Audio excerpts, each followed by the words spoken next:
Nah, ketika rumah sakit, rumahnya orang-orang yang sedang sakit itu kita jaga dari yang kotor, kenapa di rumah Allah kita nggak jaga? Kenapa di rumah Allah masih aja pada ngerokok?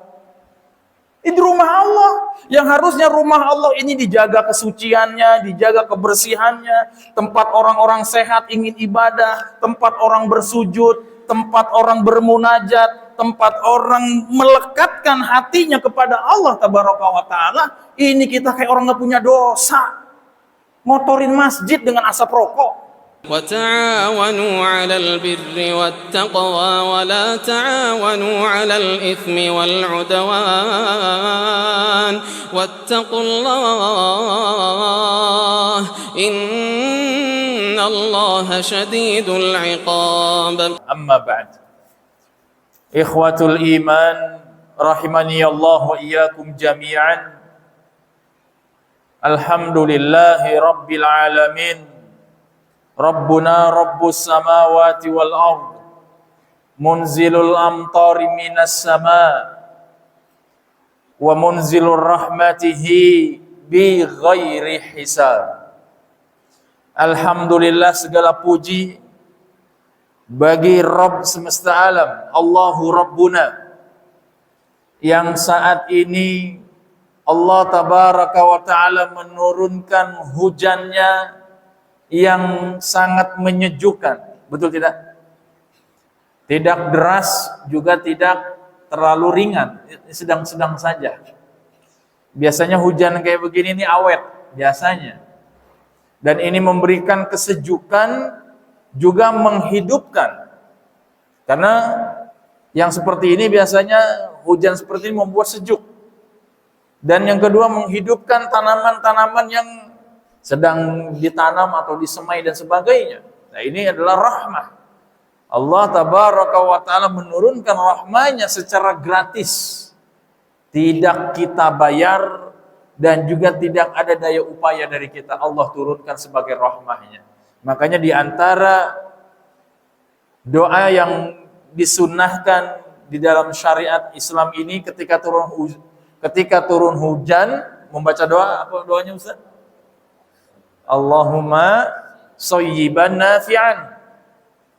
Ya Allah, jadikanlah hujan ini shayyiban nafi'an. Shayyib yang baik, yang nafi, yang bermanfaat. Dan alhamdulillah, insyaallah hujan seperti ini nih yang ditunggu-tunggu oleh para petani, yang ditunggu-tunggu oleh kita semua insyaallah. Dan semoga Allah menjadikan semuanya berkah buat kehidupan kita.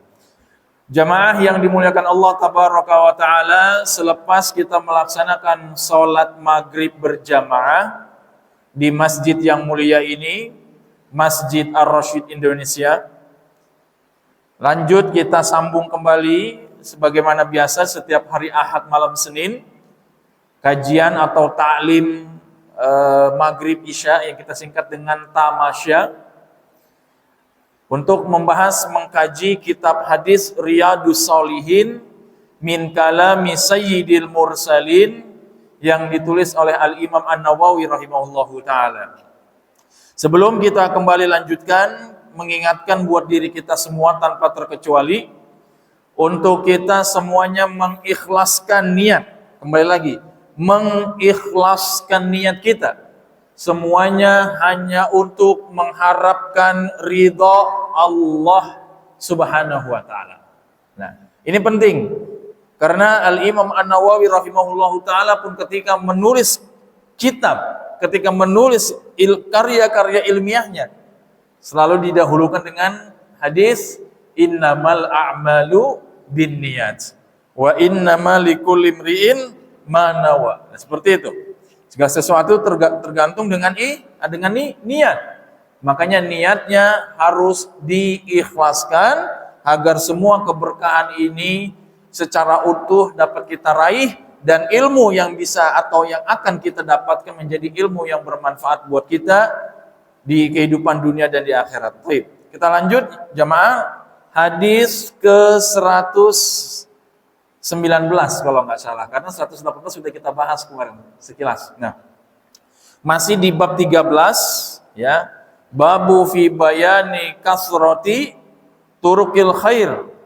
Bab atau bagian di dalam menjelaskan banyaknya jalan-jalan kebaikan. Hadis nomor 119 bisa dibantu Ustaz. Kembali lagi, semua hadis-hadis Nabi yang sahih adalah penting untuk kita kaji. Nah, ketika kita berbicara tentang banyaknya jalan kebaikan di dalam Islam, otomatis di sini adalah yang kita perhatikan adalah jalan kebaikan yang dimana itu berdasarkan dari tuntunan. Karena tidak ada kebaikan selain dari tuntunan Islam, betul tidak? Tidak ada kebaikan selain dari syariat Islam. Tidak ada kebaikan dari segala norma dan etika yang di situ sumbernya dari Islam. Ini penting. Makanya ketika kita berbicara tentang jalan kebaikan, cara-cara menuju kebaikan, sudah sepantasnya panduan kita adalah tuntunan dari syariat, dari dalil Al-Quran maupun Al-Hadis, dan dijelaskan oleh Rasulullah SAW dan dilaksanakan oleh beliau serta generasi-generasi setelah beliau. Ini penting. Karena tolak ukur kebaikan buat kita, buat umat ini, buat Islam dan muslimin, tolak ukur kebaikannya adalah bukan akal kita. Tolak ukur kebaikannya bukan perasaan kita. Tolak ukur kebaikannya adalah bukan tradisi kita. Tolak ukur kebaikannya adalah bukan kata si fulan, kata si itu, si anu, bukan. Tapi tolak ukur kebaikannya adalah petunjuk dari Islam sesuai dengan dalil Al-Quran dan As-Sunnah. Ini penting jamaah. Karena jangan sampai berbilang baik itu cuma berdasarkan kata perasaan. Perasaan saya baik dah.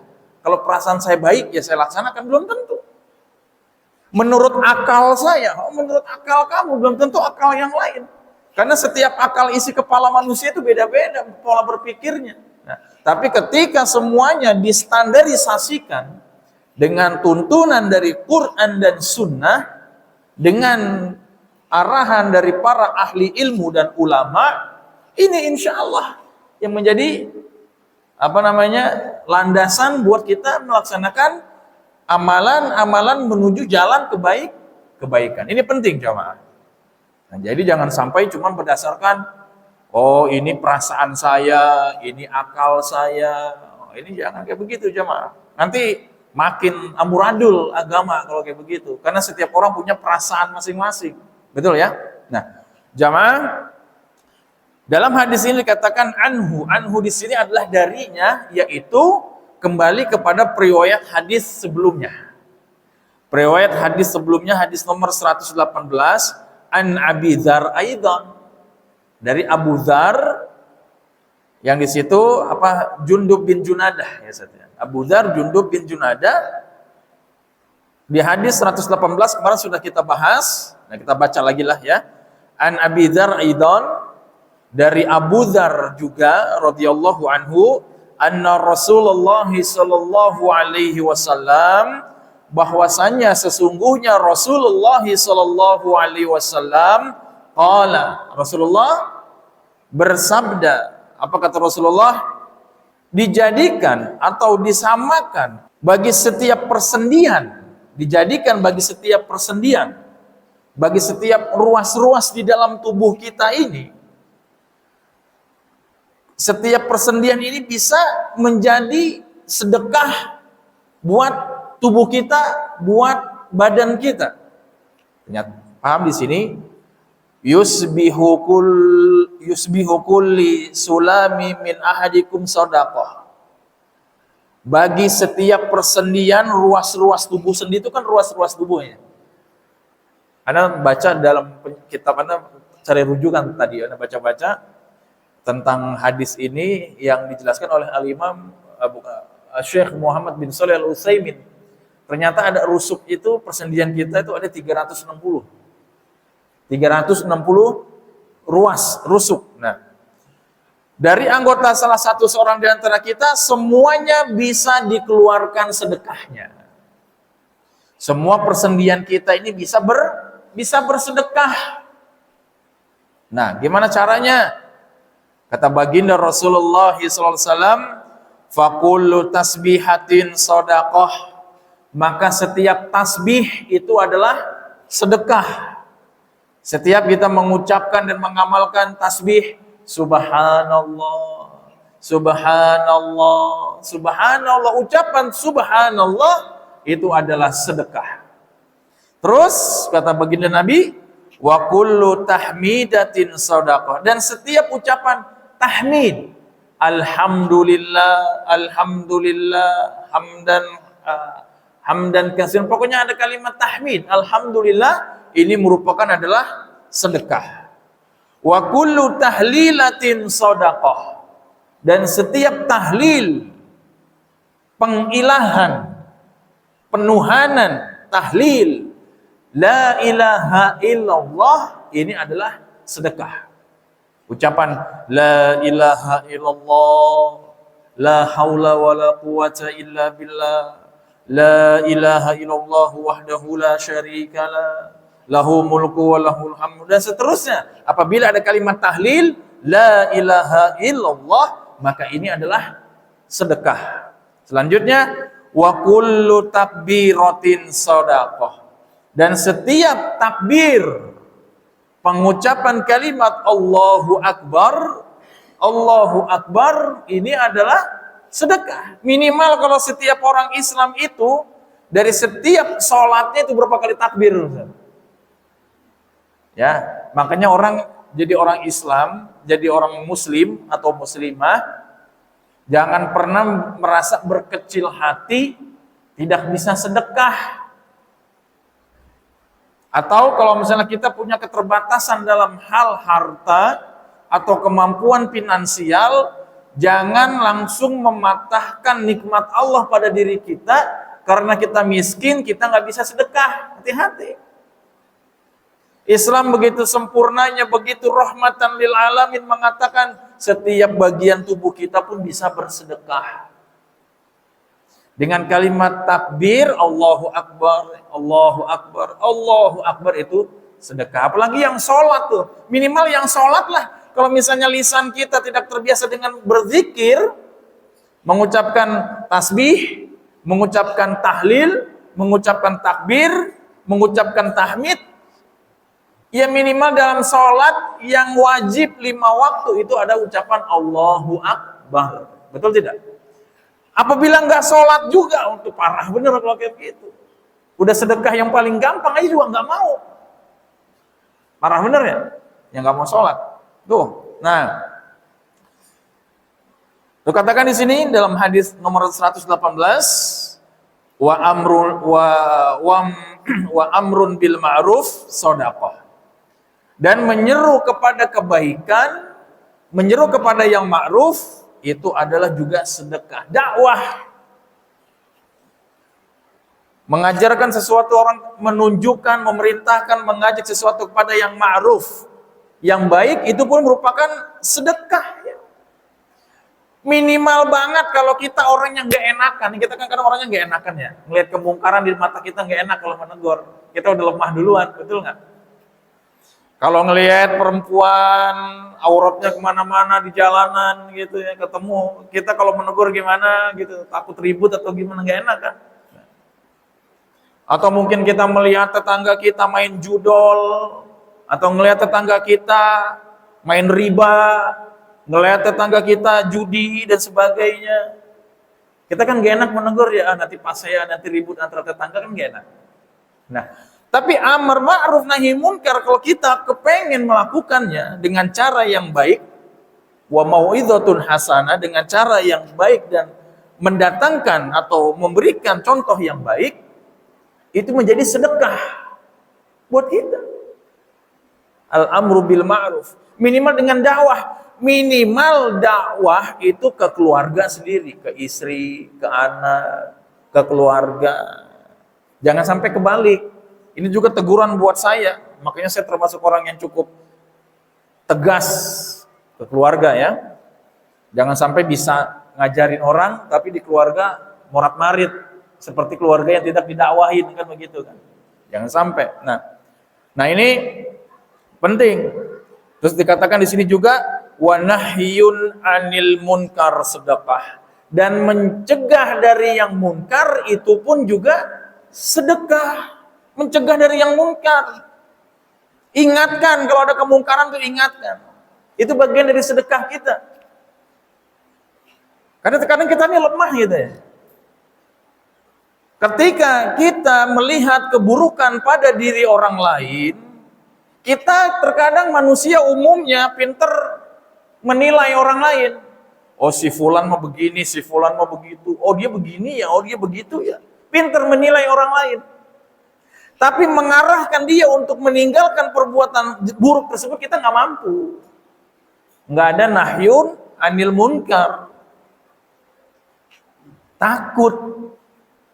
Ya kan, kalau orang yang sudah amrun bil ma'ruf wa nahyun 'anil munkar, ingat, amrun bil ma'ruf wa nahyu 'anil munkar itu adalah cermin dari kuntum khaira ummat ukhrijat linnas ta'muruna bil ma'ruf wa tanhauna 'anil munkar. Kalian adalah umat yang terbaik yang dikeluarkan dari seluruh umat manusia. Ciri-ciri umat yang terbaik adalah ta'muruna bil ma'ruf wa tanhauna 'anil munkar, dan di antara bentuk dari al-amru bil ma'ruf wa nahyu 'anil munkar adalah dakwah. Dakwah, sampaikan. Sampaikan. Penolakan pasti ada. Jelas jemaah, amar ma'ruf nahi munkar itu yang nolak pasti ada. Kalau kita berbicara tauhid, pasti yang akan menolak, yang pasti yang melawan ini adalah ahlu syirik. Itu pasti. Jangan pengen nyaman. Kalau sudah berbicara dakwah, jangan bilang nyaman. Nggak ada kenyamanan dalam dakwah. Ingat nih, setiap kita yang hadir di sini atau yang menyimak di rumah, di tempatnya masing-masing, jangan berharap nyaman dari dakwah. Tidak ada kenyamanan dari dakwah. Para rasul terusir karena dakwah. Terusir dari kampungnya, dikucilkan dari kaumnya. Ada yang dibakar hidup-hidup, itu karena dakwah, betul tidak? Ada yang dipanah, ada yang ingin ditenggelamkan di laut. Begitu banyak dari sejarah para nabi dan rasul, tidak ada kenyamanan dalam dakwah. Ketika kita amar ma'ruf nahi munkar, menyeru kepada tauhid, menjauhi syirik, jelas para pelaku kesyirikan nggak suka. Itu jelas ya. Ketika kita menyeru kepada sunnah, ketika kita menyeru kepada menghidupkan sunnah dan memurnikan ibadah kita sesuai dengan petunjuk Nabi, jelas yang nggak suka itu ahlul bid'ah, nggak suka mereka. Ahlul bid'ah dan para pengamal bid'ah itu nggak suka, nggak mau dia, terusik. Itu sudah suatu sunnatullah. Jadi ketika kita berdakwah, mantapkan mental, kuatkan ilmu, dan mantapkan hati cari ridho Allah, karena di situ sedekah sedang mengalir buat kita. Begitu jamaah ya. Bismillah. Dakwah ini adalah jalan para nabi dan rasul. Pasti penuh tantangan. Kalau cuman dijauhin, kalau cuman digosipin, kalau cuman dituduh ini dan itu, ya itu mah belum seberapa dibanding bagaimana dulu para nabi dan para rasul dan para sahabat Nabi radhiyallahu anhum di dalam berdakwah. Gitu jemaah. Ya. Terus katakan di sini hadis nomor 118, kita ulang lagi. Wa yujzi'u min dzalik rak'atani yarka'uhuma minad duha. Dan dikatakan di sini semua itu dari semua tahmid, tahlil, tasbih, takbir, semuanya itu bisa di-cover semua, bisa digantikan semua dengan 2 rakaat sholat pada waktu duha. Tuh. 2 rakaat duha kalau bisa minimal jangan ditinggalkan jamaah. Usahakan sesibuk apapun 2 rakaat duha, minimal banget 2 rakaat duha, itu jangan ditinggalkan. Baik, kita kembali ke hadis kita nomor 119. Jamaah, hadis yang diriwayatkan juga dari Abu Dzar radhiyallahu anhu, Dikatakan di sini, qala an-nabiy sallallahu alaihi wasallam, uridat alayya a'malu ummati hasanuha wa sayyi'uha fawajadtu fi muhasinil a'maliha al-adha yumatu 'anit tariq. Perhatikan di sini kita sampai titik ini. Uridat dikata arada, dibentangkan, dinampakkan, diluaskan, dipamerkan. Uridat. Bahasa Arabnya pameran apa Ustaz? Ada yang tahu? Bahasa Arabnya pameran itu ma'rad. Betul tidak? Ma'rad. Ma'rad itu adalah pameran, sesuatu yang dipamerkan, sesuatu yang diperlihatkan, sesuatu yang orang disuruh pada lihat, betul nggak? Namanya pameran. Nah, uridat.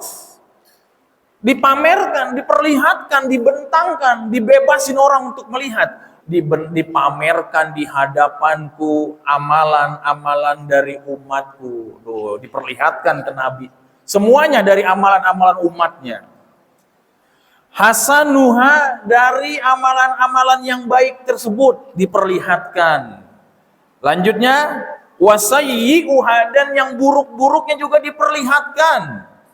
Fawajjatu fi mahasinul a'malihal adha yumatul 'anit tariq wa wajjatu fi masawi a'malihan nukha'atu takunu fil masjidi la tudfan.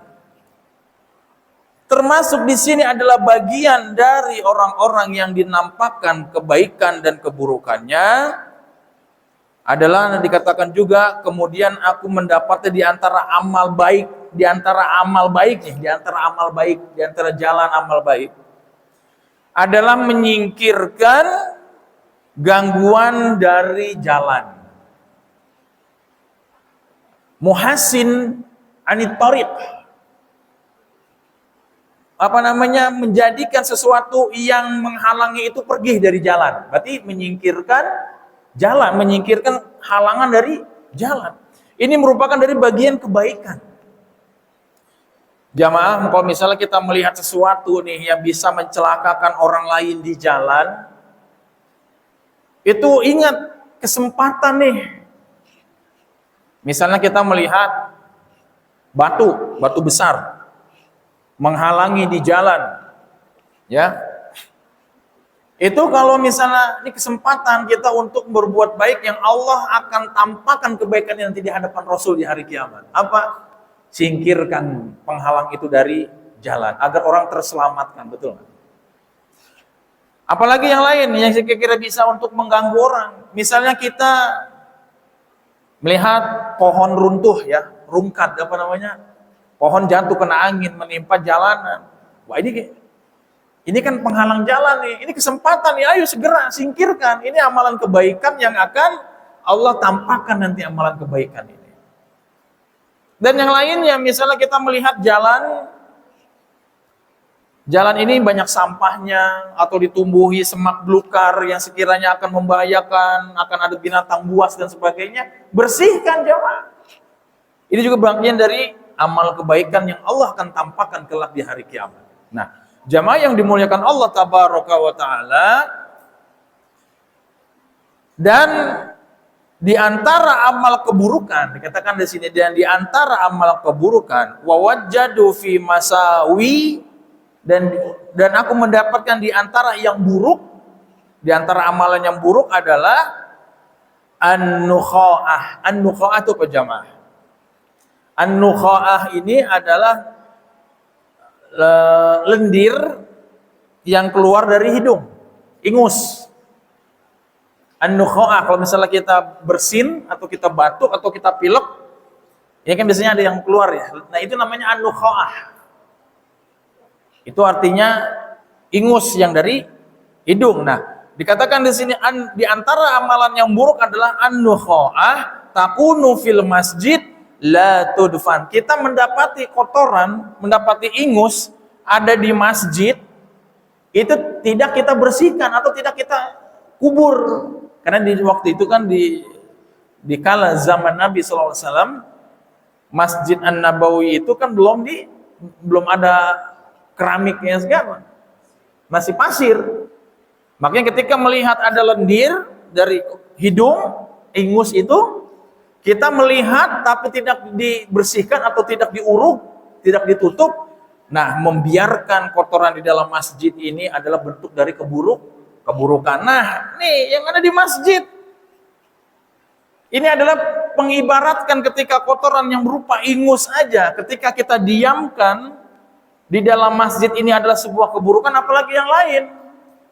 Misalnya kotoran hewan atau najis. Nah, ini adalah ketika kita melihat masjid seperti itu, segera bersihkan. Karena kalau kita diamkan ini menjadi keburukan buat kita. Dan ketika kita bersihkan ini menjadi amal soleh kita. Dan ketika masjid sudah bersih, ketika masjid sudah suci, jangan dikotorin. Paham gak jamaah? Jamaah. Kalau kita ke rumah sakit, RSUD, kita main ke rumah sakit, pernah kan ke RSUD? Sering ya? Tapi seringnya bukan untuk jadi pasien ya. Seringnya mungkin kita sholat Jumat atau mungkin kita jenguk orang sakit karena itu ibadah ya. Kita misalnya main ke rumah sakit. Di rumah sakit itu pasti ada bacaan dilarang merokok. Betul tidak? Hampir di setiap sudut rumah sakit, di depan, di samping, dan di setiap ruangan itu ada bacaan dilarang merokok. Ketika ada bacaan dilarang merokok di rumah sakit, kita berani merokok nggak? Hah? Di rumah sakit berani merokok nggak? Di ruang dokter, di ruang pemeriksaan, di ruang pasien, berani merokok nggak? Kenapa nggak berani? Kenapa Ustaz nggak berani? Atau kita nggak mau, malu? Kenapa? Malu. Karena di situ tempatnya orang sakit, betul nggak? Betul. Karena itu tempatnya orang sakit. Yang kedua, harus bersih, betul. Yang ketiga, dijaga higienisnya, betul. Nah, ketika rumah sakit, rumahnya orang-orang yang sedang sakit itu kita jaga dari yang kotor, kenapa di rumah Allah kita nggak jaga? Kenapa di rumah Allah masih aja pada ngerokok? Ini rumah Allah, yang harusnya rumah Allah ini dijaga kesuciannya, dijaga kebersihannya, tempat orang-orang sehat ingin ibadah, tempat orang bersujud, tempat orang bermunajat, tempat orang melekatkan hatinya kepada Allah Tabaraka wa Ta'ala. Ini kita kayak orang nggak punya dosa, ngotorin masjid dengan asap rokok. Di rumah sakit nggak berani, di rumah Allah berani. Tuh. Coba dikemanain logikanya itu. Tempat dia sujud, tempat dia sholat, tempat dia ibadah, dia kotorin. Betul nggak? Nah, gitu jamaah. Nah, ini penting buat kita semua, bahwasanya di antara amalan yang sahih, amalan yang hasan, dan amalan yang sayyi, amalan yang buruk, Allah akan tampakkan semuanya di hari kiamat tanpa terkecuali. Sebagaimana dalil di awal bab ini, Allah Tabaraka wa Ta'ala berfirman, "Wa may ya'mal mithqala dzarratin khairan yarah, wa may ya'mal mithqala dzarratin syarran yarah."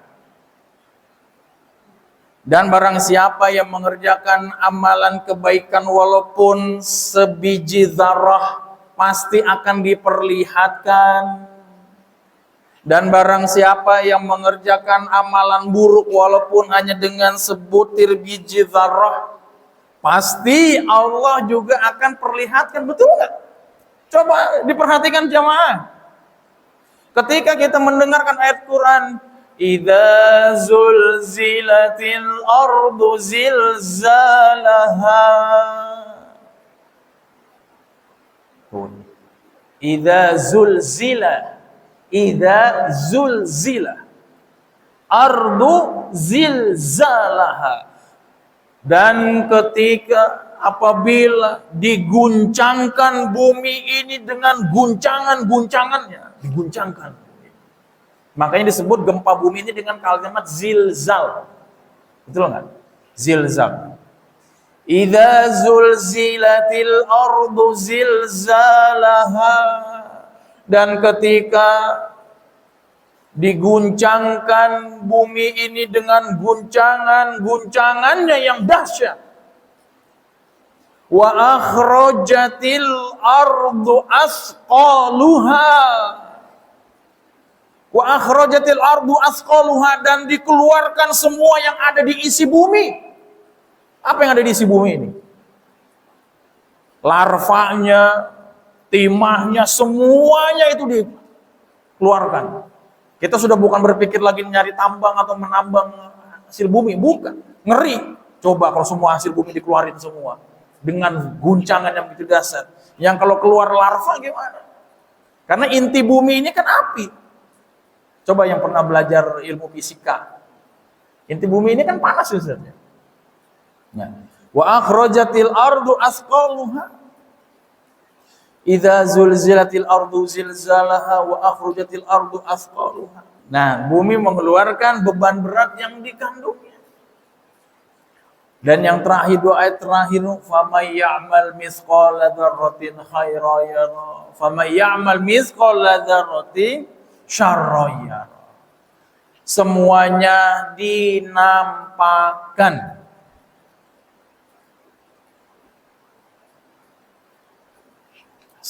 Gitu jamaah. Coba kitanya. Ini kita yang mawas diri nih. Dosa-dosa kita, amal-amal buruk kita yang kita sembunyikan dari manusia, Allah lihat. Aib-aib kita, aurat-aurat kita yang kita sembunyikan dari manusia, semua keburukan itu Allah lihat.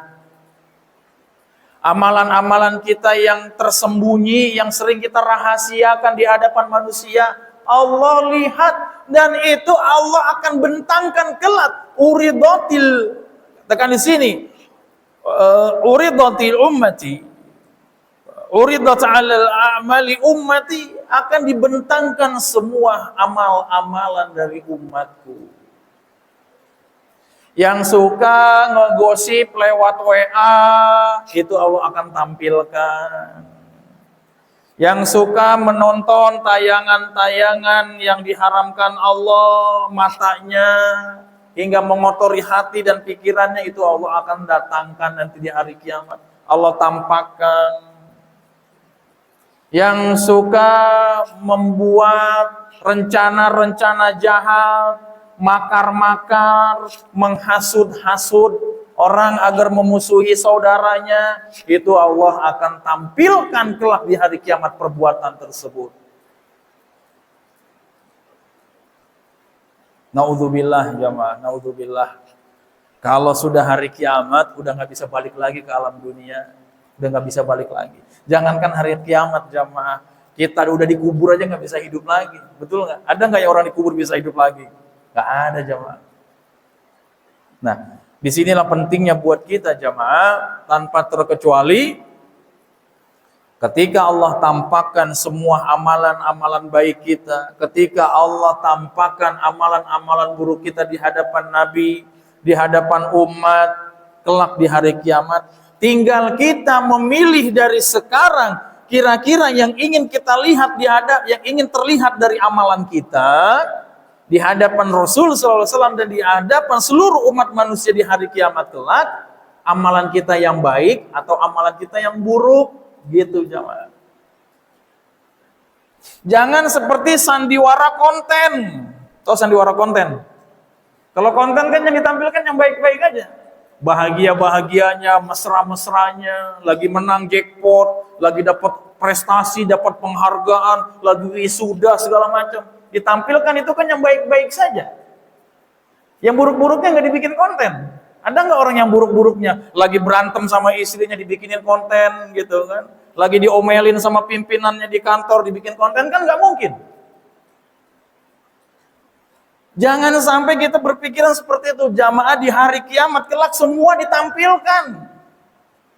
Tinggal kita memilih mana yang ingin dilihat oleh Nabi dari diri kita. Lebih banyak yang baik atau lebih banyak yang buruk. Ya Allah, alangkah alangkah sengsaranya di akhirat kelak ketika dari kehidupan kita di alam dunia yang banyak diperlihatkan oleh Allah Subhanahu wa taala kepada baginda Rasul, kepada umat, adalah keburukan-keburukan kita. Ketika kita berbuat maksiat, Allah tampilkan, hei si fulan, kamu tanggal sekian, jam sekian, tempatnya di sini, kamu berbuat maksiat. Nih buktinya. Kira-kira seperti itu malu nggak jamaah? Kira-kira kayak begitu malu nggak jamaah? Tapi mau gimana lagi? Udah nggak bisa ke dunia. Makanya banyak orang yang sudah mati bilang, ya laitani kuntu turaba. Andainya dulu aku hanyalah sebuah debu atau tanah yang nggak bisa berbuat apa-apa.